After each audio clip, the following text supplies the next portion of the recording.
Deseaste tanto el trono de tu padre, y ahora, este se halla solitario y frío, dispuesto para ti, Alejandro, al igual que tu padre. Acunando a un niño en brazos, se dirige Filipo, caminando sobre un mar de estrellas, en su noche eterna, hacia el lugar que ahora ocupará siempre en todas nosotras, en el trono de los inmortales. Ese mismo que habrás de ganarte tú, Alejandro, desde el capítulo 37 de este audiolibro en adelante. Larga vida al nuevo rey Alejandro.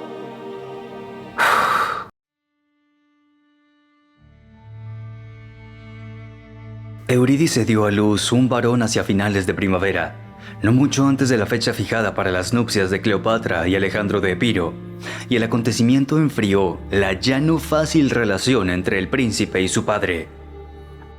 Aumentaron las incomprensiones y las desavenencias, que se vieron agravadas por la decisión de Filipo de mantener alejados de la corte a los amigos más íntimos de su hijo, en especial a Hefestión, Pérdicas, Ptolomeo y Seleuco. Filotas, que se encontraba en aquel momento en Asia, se había mostrado en cambio bastante tibio con Alejandro tras su regreso. Empezó incluso a frecuentar ostensiblemente a su primo Amintas, que había sido el heredero al trono antes de que él naciera. Todos estos hechos, unidos a la perdida familiaridad con la corte y a una aguda sensación de aislamiento, no hicieron sino acrecentar en Alejandro una peligrosa inseguridad que le empujó a torpes iniciativas y a comportamientos injustificados. Cuando supo que Filipo había propuesto como marido para la hija del sátrapa de Caria a su hermanastro Arrideo, deficiente mental, no supo ya qué pensar. Al final, tras muchas reflexiones, temiéndose que aquella elección tenía que ver de algún modo con la expedición a Asia, mandó a un mensajero suyo a Pixódaro, ofreciéndose él a casarse con la muchacha, pero el rey se enteró de ello por sus informadores.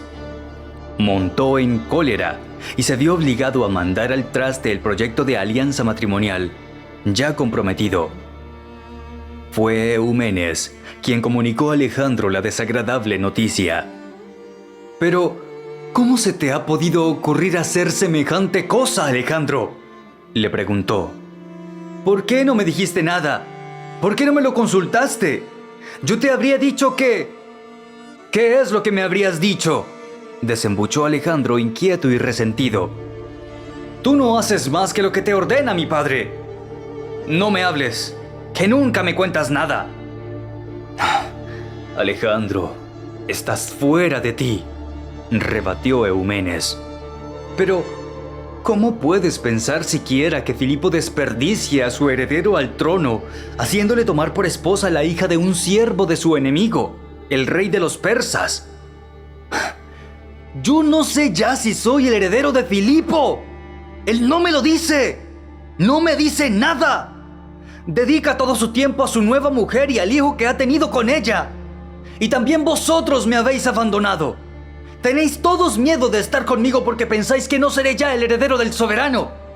Mirad alrededor. ¿Cuántos hijos tiene mi padre? Además, alguien podría decidirse a apoyar a Amintas. En el fondo, era él, el heredero antes de que yo naciese. Y Filotas se pasa más horas últimamente con él que conmigo. ¿Y acaso no afirmó Átalo que su hija daría a luz al heredero legítimo? Pues bien, ahora ha nacido un varón». Eumenes se quedó en silencio. Le miraba mientras medía la estancia a grandes pasos, esperando que se calmara. Cuando le vio detenerse delante de la ventana dándole la espalda, prosiguió. «Alejandro, debes plantarle cara a tu padre, por más que lo que él desearía en este momento es hacerte pedazos. Y no le faltan del todo motivos». «¿Lo ves? ¿Lo ves? Estás de su parte. Déjate de cuentos, Alejandro. Deja de tratarme de este modo. Yo he sido siempre leal a tu familia. He tratado siempre de poner paz entre vosotros porque considero a tu padre un gran hombre, el más grande que haya conocido Europa de un siglo a esta parte. Y porque te quiero, maldito bastardo. Pero antes, dime una cosa. Una sola cosa que yo haya hecho en contra de ti. Dime un solo disgusto que te haya ocasionado durante todos estos años. ¡Habla! ¡Vamos! ¡Te estoy esperando! Alejandro no respondió.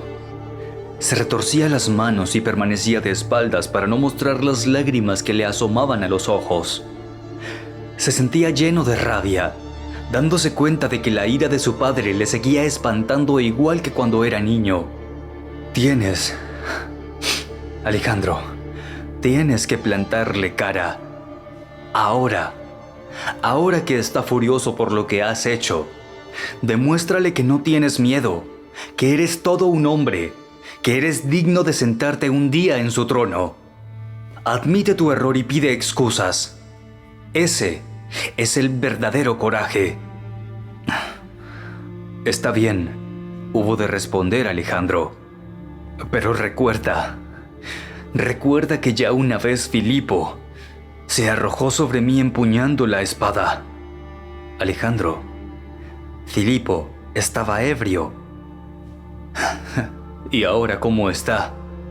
No, Alejandro, eres injusto con él. Ha hecho lo imposible por ti. ¿Sabes cuánto ha invertido en ti? Dime, ¿lo sabes? Yo lo sé, porque llevo sus cuentas y porque superviso su archivo. No quiero saberlo. Por lo menos 100 talentos. Una cifra desproporcionada. Una cuarta parte del tesoro de la ciudad de Atenas en tiempos de su máximo esplendor. Te dije que no lo quiero saber. Ha perdido un ojo en combate y ha quedado lisiado para el resto de sus días. Ha construido para ti el más grande imperio que haya existido jamás al oeste de los estrechos. Y ahora te ofrece Asia. Y tú obstaculizas sus planes.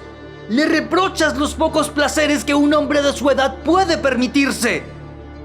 Ve a verle, Alejandro, y háblale, antes de que venga él a ti.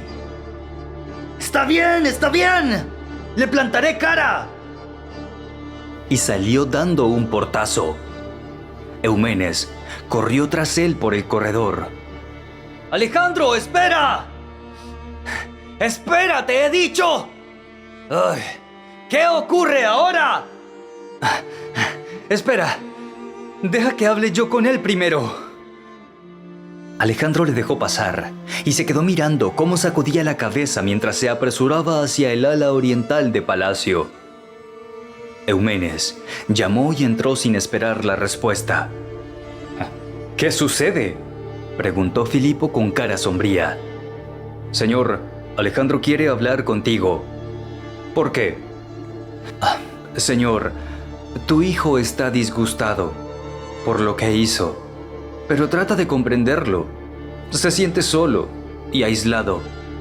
No cuenta ya con tu confianza, con tu afecto. ¿No puedes perdonarle? En el fondo no es más que un muchacho. Creyó que tú le habías abandonado y se dejó dominar por el temor. Eumenes, que se esperaba un estallido de cólera incontrolada, se sorprendió al ver al soberano extrañamente sereno. Le causó casi impresión. ¿Estás bien, señor? Estoy bien. Hazle pasar. Eumenes salió y se encontró de frente a Alejandro, que esperaba, con el rostro pálido. Alejandro, tu padre es persona muy sentida, afirmó. Tal vez está más solo que tú. No lo olvides. El príncipe cruzó el umbral. ¿Por qué lo hiciste?, preguntó Filipo. Yo... ¿Por qué?, aulló Filipo. Porque me sentía excluido de tus decisiones, de tus planes. Porque estaba solo, sin nadie que me prestase una ayuda, que me diese un consejo. Creí afirmar así la dignidad de mi persona. ofreciéndote a casarte con la hija de un siervo del rey de los persas. Las palabras de Eumenes, pensó para sí Alejandro. Pero, ¿por qué no me lo dijiste?, continuó Filipo con un tono de voz más calmado. ¿Por qué no hablaste de ello con tu padre? Habías preferido a Rideo, que es medio estúpido. ¡Pues precisamente!, gritó nuevamente Filipo descargando un puñetazo sobre la mesa. ¿Y no te decía nada eso? Así es como te enseñó a razonar Aristóteles. Alejandro se quedó en silencio y el soberano se levantó poniéndose a renquear arriba y abajo de la habitación. ¿Tan grave es el daño que te he causado?, preguntó el príncipe. No, repuso Filipo, aunque hubiera podido resultarme cómoda una alianza matrimonial con un sátrapa persa en el momento en que me dispongo a pasar a Asia. Pero para todo hay remedio. Lo siento, no ocurrirá más. Espero que me hagas saber cuál será mi puesto en el casamiento de Cleopatra. ¿Tu puesto? Tu puesto será el que corresponde al heredero al trono, hijo mío. Ve a ver a Eumenes. Él lo sabe todo y ha organizado la ceremonia en sus mínimos detalles. Alejandro enrojeció hasta la raíz de sus cabellos ante aquellas palabras y habría querido abrazar a su padre como cuando venía a verle a Miesa, pero no consiguió vencer la reserva y el embarazo que sentía en su presencia desde el día en que sus relaciones se habían vuelto difíciles. Le miró, no obstante, con una expresión emocionada y casi afligida, y su padre comprendió. Le dijo: «Y ahora, déjame. Fuera de aquí, que tengo cosas que hacer». «Ven», le invitó Eumenes. «Tienes que ver de qué cosas es capaz tu amigo. Este matrimonio ha de ser la obra maestra de mi vida. El rey ha excluido a maestros de ceremonias y chambelanes y me ha confiado a mí toda la responsabilidad organizativa. Y ahora», afirmó abriendo de par en par una puerta y haciendo entrar a Alejandro, «mira, mira qué cosa». El príncipe se encontró en el interior de uno de los locales de las armerías reales que había sido casi completamente vaciado para hacer sitio a una gran mesa que se apoyaba sobre unos caballetes en la que había sido reproducido, a escala, todo el complejo del Palacio Real de Egas, con los santuarios y el teatro. Los locales estaban descubiertos y podía verse su interior, donde figuritas de terracota policromadas representaban a los diferentes personajes que iban a tomar parte en las solemnes ceremonias. Eumenes se acercó y tomó un puntero de la mesa. «Aquí tienes», explicó indicando una gran sala que daba a un pórtico con columnas. «Aquí se celebrará el casamiento y luego la gran procesión. Un acontecimiento extraordinario, nunca antes visto. Después de la ceremonia, mientras la esposa sea conducida por sus damas de honor al tálamo para el baño ritual y para el peinado, se dará paso a la procesión. Delante, las estatuas de los 12 dioses del Olimpo, estos que ves, conducidos a hombros por los oficiantes del culto, y entre ellos, la estatua de tu padre, para simbolizar su sentimiento religioso y su función de numen tutelar de todos los griegos. Luego, en el centro, avanzará el rey en persona cubierto por un manto blanco, con una corona de oro de hojas de encina alrededor de la cabeza. Algo más adelante, a la diestra del soberano, irás tú, en calidad de heredero al trono, y a la siniestra el esposo, Alejandro de Epiro. Os dirigiréis hacia el teatro. Aquí lo tienes. Los huéspedes y las delegaciones extranjeras habrán ocupado ya sus puestos con las primeras luces del alba, entretenidos hasta el momento de la entrada de la procesión por espectáculos y actuaciones de actores famosos que serán traídos expresamente de Atenas, de Sición, de Corinto, entre los que estará también Tésalo, que me han dicho que es el que tú más admiras. Alejandro se acomodó en los hombros el blanco manto e intercambió una rápida mirada con su tío. Ambos precedían en unos pocos pasos a Filipo, acompañado por su guardia personal, ataviado con una túnica roja con el borde recamado en oro, de motivos ovalados y palmetas, y con un rico manto blanco, el cetro de marfil en la mano derecha, tocado con la corona de oro de hojas de encina. Era idéntico a la estatuilla que Eumenes le había enseñado en el modelo a escala en el interior de la sala de armas. Los zapateros reales le habían confeccionado un par de coturnos de actor trágico que permanecían cubiertos por el borde del traje y tenía un grosor distinto, a fin de corregirle el andar renqueante y aumentar considerablemente su estatura. Eumenes se había colocado sobre un armazón de madera en la parte más alta de la cávea del teatro y hacía señales al maestro de ceremonias con unas banderitas de colores para coordinar el imponente cortejo. Miró a su derecha el gran hemiciclo, abarrotado hasta los topes, y en el fondo de la calle de acceso, la cabeza de la procesión con las estatuas de los dioses maravillosamente realizadas por los más grandes artistas, engalanadas con auténticos trajes y auténticas coronas de oro, protegidas por sus animales sagrados, el águila de Zeus, la lechuza de Atenas, el pavo real de Hera, reproducidos con impresionante realismo, como si fueran a emprender el vuelo de un momento a otro. Detrás venían los sacerdotes ceñidos con las sagradas diademas, con los turíbulos, y luego un coro de bellísimos efebos desnudos, cual amorcillos que cantaban los himnos nupciales acompañándose con las flautas y tímpanos. Al fondo, el soberano precedido por el hijo y el cuñado y yerno, y, cerrando el cortejo, los 7 guardias personales, en traje de gala. Eumenes dio la señal. El maestro de ceremonias indicó a los trompeteros que hicieran sonar sus instrumentos y la procesión se puso en movimiento. Era una visión soberbia que el sol y la jornada extraordinariamente clara hacían más espectacular aún.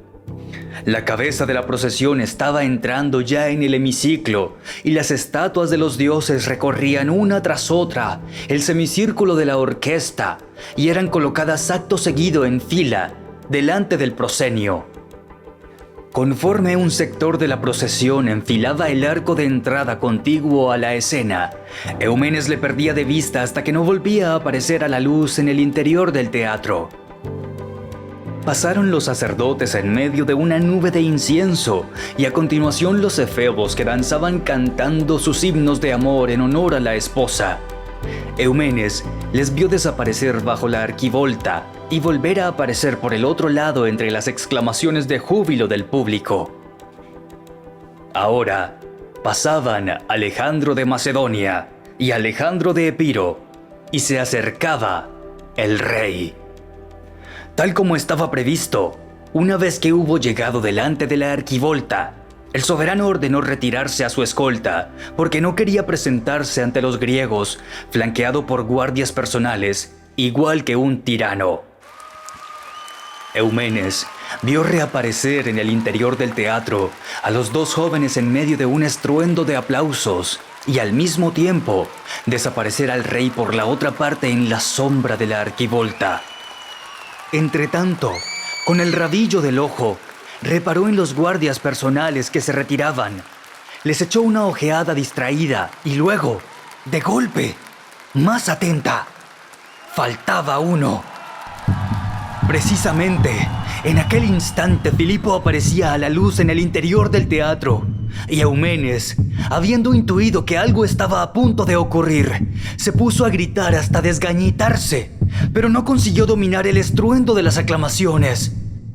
Sucedió todo tan rápido, como un relámpago. El guardia personal que faltaba apareció de repente de la oscuridad, empuñando una corta daga. Se arrojó sobre el soberano y se la clavó en el costado hasta la empuñadura, dándose de inmediato a la fuga. Alejandro se dio cuenta de que algo tremendo había sucedido por la expresión de consternación en el rostro de los presentes.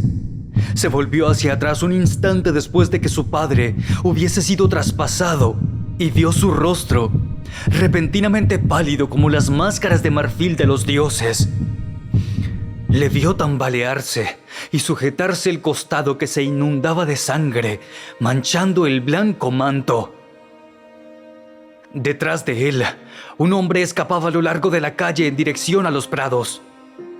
Se abalanzó hacia su padre, que caía de rodillas, mientras Alejandro de Epiro pasaba cerca de él, corriendo y gritando a voz en cuello: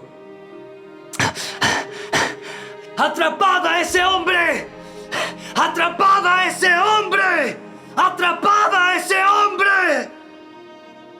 Alejandro pudo sostener al soberano antes de que se desplomara sobre el polvo y le estrechó contra sí mientras la sangre le brotaba copiosamente por entre las ropas y le mojaba brazos y manos. ¡Papá! ¡Papá! ¡Papá! ¡Papá! ¡No, no! ¡Papá, no! Gritaba entre sollozos, estrechándole más fuerte. Filipo sintió sus lágrimas ardientes en las mejillas exangües. Encima de él, el cielo estalló en una miríada de puntos luminosos y luego se entenebreció de golpe. En aquel momento, se volvió a ver de pie en el centro de una habitación inmersa en la penumbra, mientras estrechaba contra su pecho a un niño.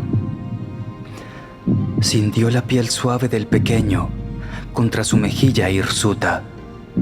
Sintió sus labios sobre el hombro surcado de cicatrices y un intenso perfume de rosas de Pieria en el aire, antes de hundirse en la oscuridad y el silencio.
Si estás disfrutando de esta producción y la encuentras relevante como proyecto de difusión de contenido educativo y cultural y deseas apoyar sumándote a nuestro objetivo, puedes hacerlo de dos maneras.